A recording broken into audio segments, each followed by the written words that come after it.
tell us who you are and who you work for. So I'm Mike Carroll, work for Georgia Pacific, and my role is innovation and transformation.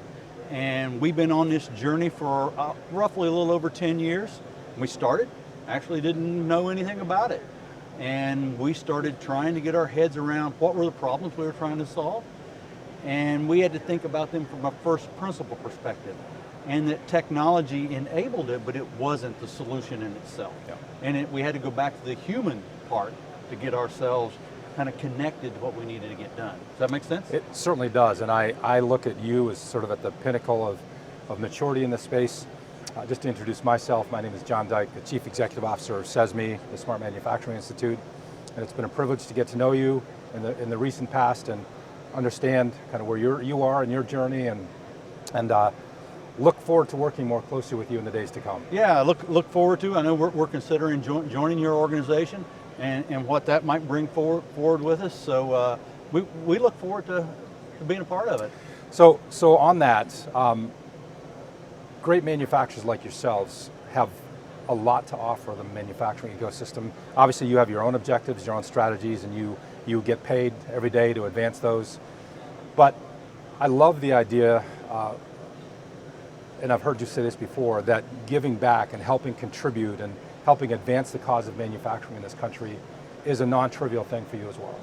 I think if you look at the way this country is set up to succeed, and you look at the availability of talent in this country, I think we are set up to basically take and reform the way we get things done, reform the way people participate in how we get things done. What gets done doesn't really change, but fundamentally how people participate in that changes greatly.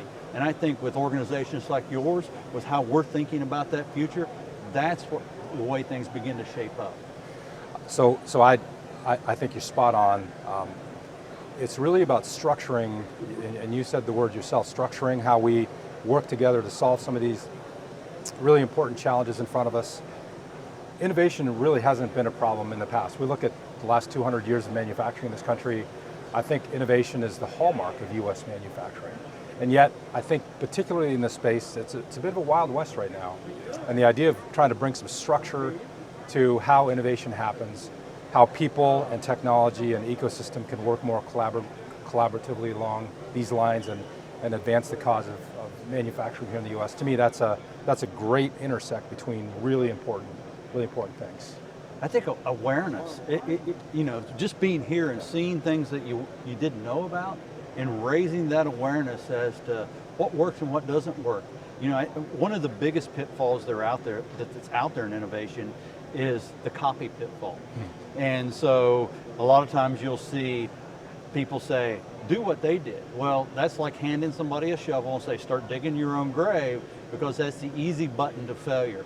And so you have to take what they did, understand how they thought about solving their problem, apply your context to it, and then go solve the problem for yourself. And I think that's many of the folks that have failed. That's why they failed, is they just took a copy-paste solution and it wasn't applicable.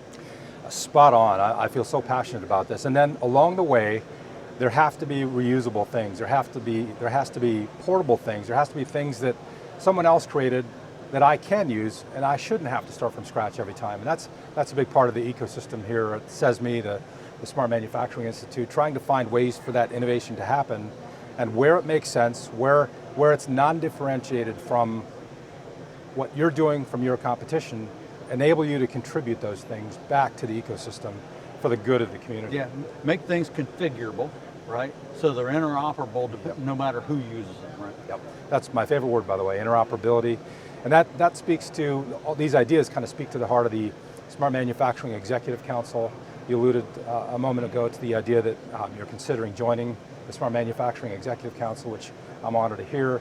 The Executive Council was created to bring the brightest minds, strictly manufacturers, executives from the manufacturing community together to help create a vision for what can be, for how we can bring people and technologies and this ecosystem together, and also to provide some level of incentive for the technology providers out here. This great sort of environment that we see here today has got a lot of great machine builders, technology providers, systems integrators out here, they need to understand that the past, the legacy of proprietary systems and stovepiped architectures and kind of going it alone every single time is no longer acceptable. And this collection of 25 of the best manufacturing companies in this country working together to advise policymakers, to help the ecosystem understand the art of the possible and how we can be working together to solve these problems, that to me is a very, very powerful story. As a matter of fact,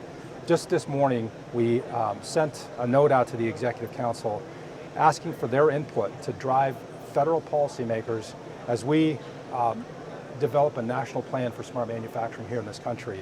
And it's this Executive Council that has a very unique privilege of creating, essentially representing the voice of manufacturing to say, as a collection of these great US manufacturing organizations, here are the things that we think are important for US policymakers to understand and for how we can invest to solve these challenges and create a much more competitive manufacturing environment here in the US.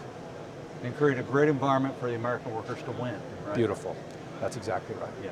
Mike, it's been a real privilege to talk to you today. I appreciate you, appreciate what you're doing, and I appreciate talking to you. Thank you very much. Have a great day.